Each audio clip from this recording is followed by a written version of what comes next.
నమస్తే welcome to dot news.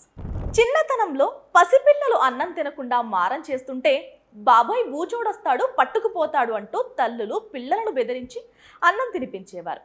పిల్లల మంచి కోసం తల్లులు ఆ విధంగా చేస్తారు. తమ పిల్లాడి ఆరోగ్యం కోసం, మంచి కోసం, వారి శ్రేయస్సు కోసం. అయితే ఇప్పుడు అదే బాటలో కూటమి ప్రభుత్వ పెద్దలు నడుస్తున్నట్టు కనిపిస్తోంది. ప్రజల మంచి కోసం ఏమో కానీ వారి రాజకీయ ప్రయోజనం కోసం అయితే ప్రతి విషయానికి జగన్ మళ్లీ వస్తాడంటూ బెదిరింపులకు దిగుతున్నట్టు కనిపిస్తోంది. కూటమి ప్రభుత్వం అధికారంలోకి వచ్చి 6 నెలలు కూడా కాకముందే ఆ కూటమి పెద్దలంతా కూడబలుక్కున్నట్టు ఒక్కటే మాట మాట్లాడుతున్నారు.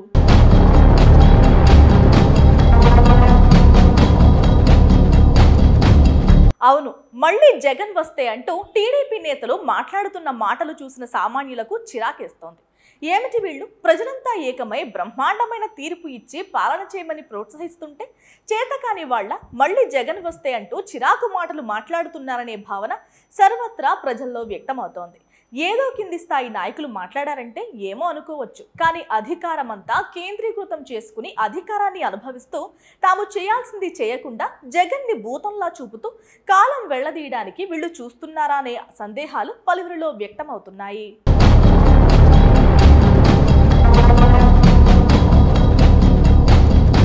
మొత్తంగా చూస్తే పాలన గాలికి వదిలేసి చేతకాని మాటలు మాట్లాడుతూ మళ్లీ జగనొస్తాడనే పల్లవిని అందుకున్న వీరిపై ప్రజల్లో చులకన భావం వ్యక్తమవుతోంది.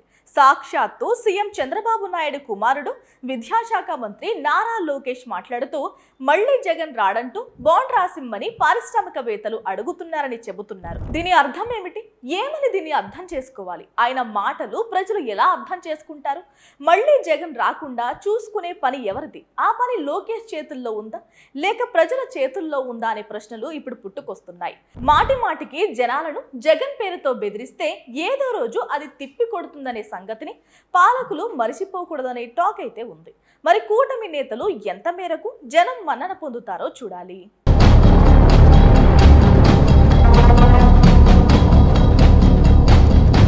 Please subscribe Dot News.